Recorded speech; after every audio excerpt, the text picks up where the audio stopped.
Hi guys, welcome back with another blog. I hope आप सब ठीक होंगे। मैं भी बहुत अच्छी हूँ।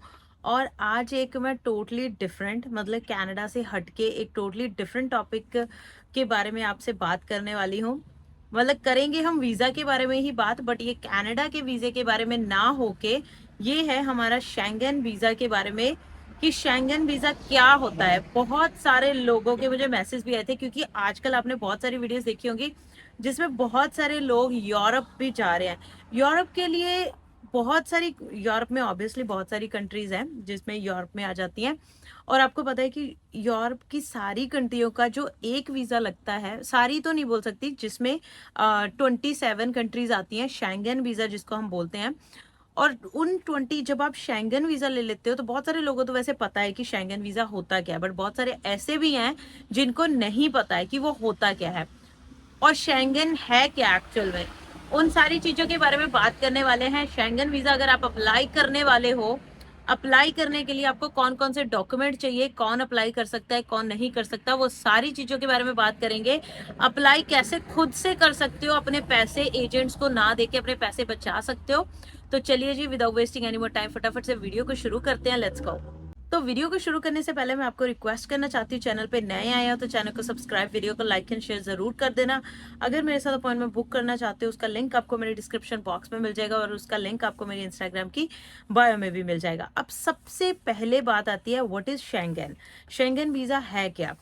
शेंगन एक स्मॉल विलेज का नाम है जो कि लक्समबर्ग कंट्री में आता है। शेंगन जो था वो एक एग्रीमेंट हुआ था 1985 में। 26 कंट्रियों के बीच में एक एग्रीमेंट हुआ था कि जो आसपास की कंट्रियां हैं, या फिर ये जो 26 कंट्रीज शेंगन में आती हैं, तो ये इन 26 कंट्रीज को आपस में एक दूसरे की कंट्री में ट्रैवल करने के लिए वीजा नहीं चाहिए।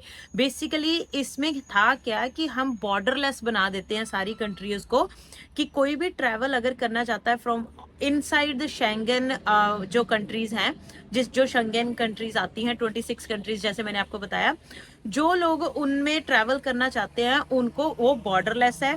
उन कंट्रीज के आप बीच में कोई बॉर्डर नहीं है, आप बिना पासपोर्ट के भी इनफैक्ट ट्रैवल कर सकते हो। ऑब्वियसली जो अंदर ही है उनकी बात कर रही हूँ। अब जैसे मैं अपनी बात करूं, अगर मेरे पास इंडियन पासपोर्ट है, अगर मैं उन कंट्रीज में ट्रैवल करना चाहूँ तो मुझे ऑब्वियसली शेंगन वीजा लेना पड़ेगा। शेंगन वीजा लेने के लिए आपको क्या क्या चाहिए वही मैं आपको बताने वाली हूँ, और कैसे अप्लाई कर सकते। अब ये भी क्वेश्चन कई बार आता है दिमाग में कि अगर इसमें 26 कंट्रीज आती हैं, इसमें 26 में आता क्या क्या है।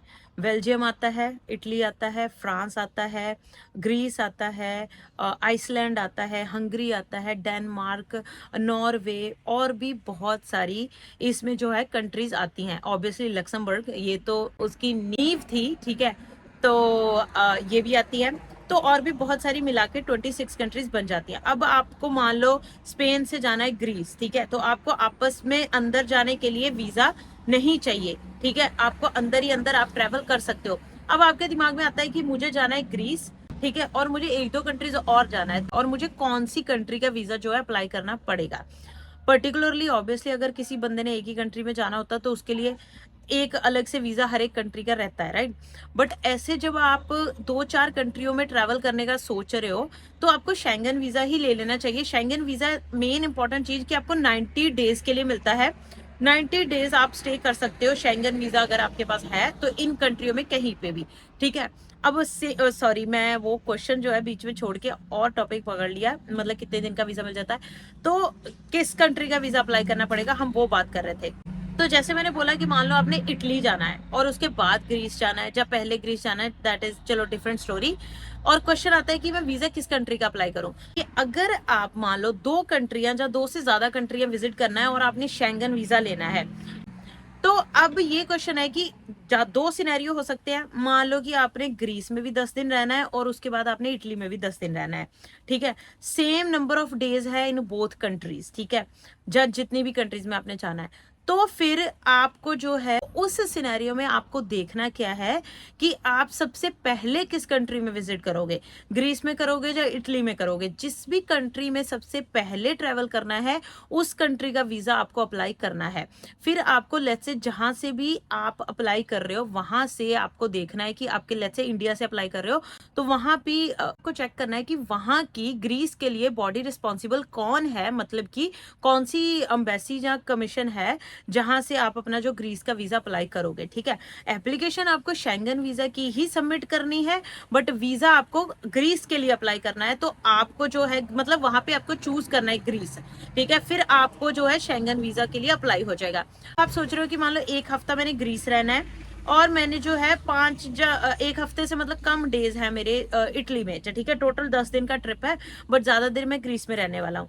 उस सिनेरियो में आपको क्या करना है कि जिस कंट्री में नंबर ऑफ डेज ज्यादा है, जिस भी कंट्री में नंबर ऑफ डेज ज्यादा होंगे, आप ज्यादा स्टे करने का सोच रहे हो, उस कंट्री का ही वीजा अप्लाई करना है। ठीक है, तो ये चीजें बहुत ध्यान में होनी चाहिए। सबसे पहला तो आपको पता होना चाहिए कि शेंगन है क्या एक्चुअल में, और नंबर 2 पे अगर आप शेंगन वीजा लेने का सोच रहे हो तो किस सिनेरियो में, मतलब क्या सिनेरियो है आपका, why do you wanna get a Schengen visa. It's either you wants to travel like more than 1 countries or 3-4 countries, मतलब यूरोप में आप ज्यादा कंट्रीज ट्रेवल करना चाहते हो, उस सिनेरियो में फिर आपको शेंगन वीजा लेना पड़ेगा। ठीक है, तब करके आप लेना चाहते हो। और अब आपको ये तो पता चल गया कि मैंने कौन सी कंट्री ट्रैवल करना है। अब वीजे का प्रोसेस क्या रहता है, राइट, डॉक्यूमेंट्स क्या चाहिए ये बता दिया मैंने कि कौन सी कंट्री के लिए अप्लाई करना होता है। उसी एम्बेसी में जाके उसी बॉडी रिस्पॉन्सिबल जो भी कंट्री आप ज्यादा प्रायोरिटी में रहने वाले हो, जहां पे या फिर जो जिसमें सबसे पहले जाने वाले हो, उसका वीजा आपको लेना पड़ेगा। मिलेगा तो आपको Schengen visa he obviously, but हाँ एक चीज और ध्यान में रखिएगा कि चलो ये डॉक्यूमेंट्स की लिस्ट है, वैसे तो उसमें आ जाते हैं। अब डॉक्यूमेंट्स कौन कौन से चाहिए, बेसिक डॉक्यूमेंट्स चाहिए। एक तो आपको अपनी पासपोर्ट चाहिए। ठीक है, दूसरा अगर आपकी कोई ट्रैवल हिस्ट्री है, अगर इसके पहले भी आप कहीं और ट्रैवल कर चुके हो तो वहां से आपको मतलब आपकी सारी ट्रैवल हिस्ट्री चाहिए। और तीसरे नंबर पे मेन इंपॉर्टेंट डॉक्यूमेंट आपकी बैंक स्टेटमेंट। ऑब्वियसली अगर आप ट्रैवल करने जा रहे हो तो बैंक स्टेटमेंट बहुत मस्ट है।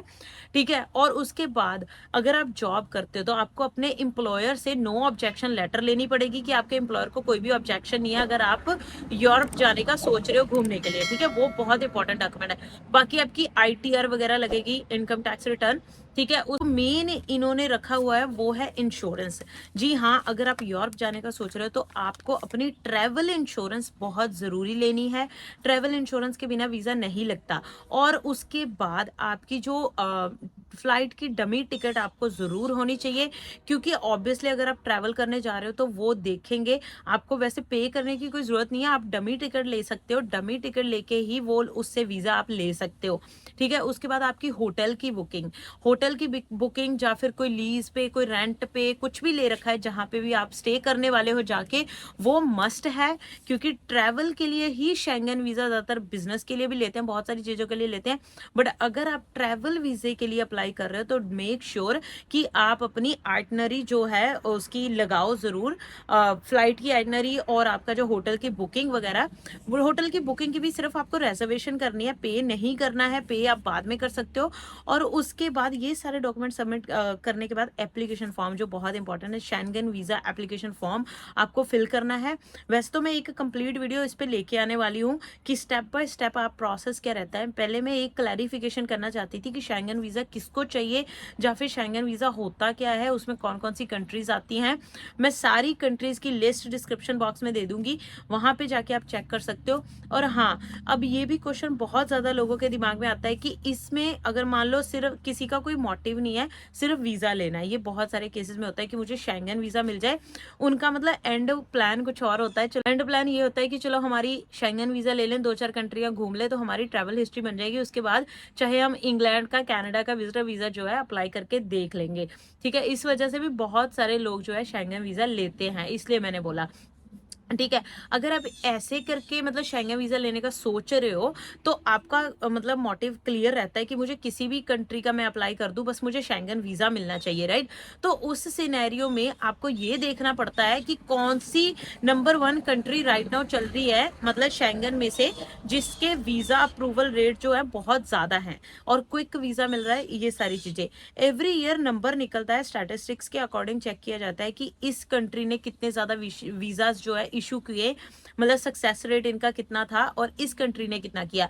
तो वो हम अगली वीडियो में मैं लेके आने वाली हूँ कि अगर आप शेंगन वीजा जो है अप्लाई करने का सोच रहे हो तो कौन सी कंट्री है जो फास्टेस्ट प्रोसेस जिनका चल रहा है और बहुत ज्यादा धड़ाधड़ जो है वीजे दे रही है, रिजेक्शन नहीं आ रही है। ठीक है, तो स्टे ट्यून्ड, एक पूरी सीरीज बनाएंगे हम शेंगन वीजा पे अप्लाई कैसे करना है, डॉक्यूमेंट्स पे। डॉक्यूमेंट्स तो वैसे मैं बता चुकी हूँ, बट स्टिल अगर जब अप्लाई करते हैं तो उसके बारे में मैं आपको बताऊंगी। ठीक है, नंबर 3 पे ये भी बताऊंगी कि कौन सी कंट्रीज हैं जो वीजा फास्ट दे रही है, शेंगन वीजा, राइट। तो that's all for today. Thank you so much guys for watching this video. I hope आज की वीडियो आपको बहुत अच्छी लगी होगी। अच्छी लगी है तो वीडियो को लाइक एंड शेयर जरूर कर देना, और चैनल पे नए आए हो तो चैनल को सब्सक्राइब किए बिना मत जाइएगा। बाय बाय, टेक केयर, मिलते हैं अगले ब्लॉग में अगली वीडियो के साथ। Bye bye.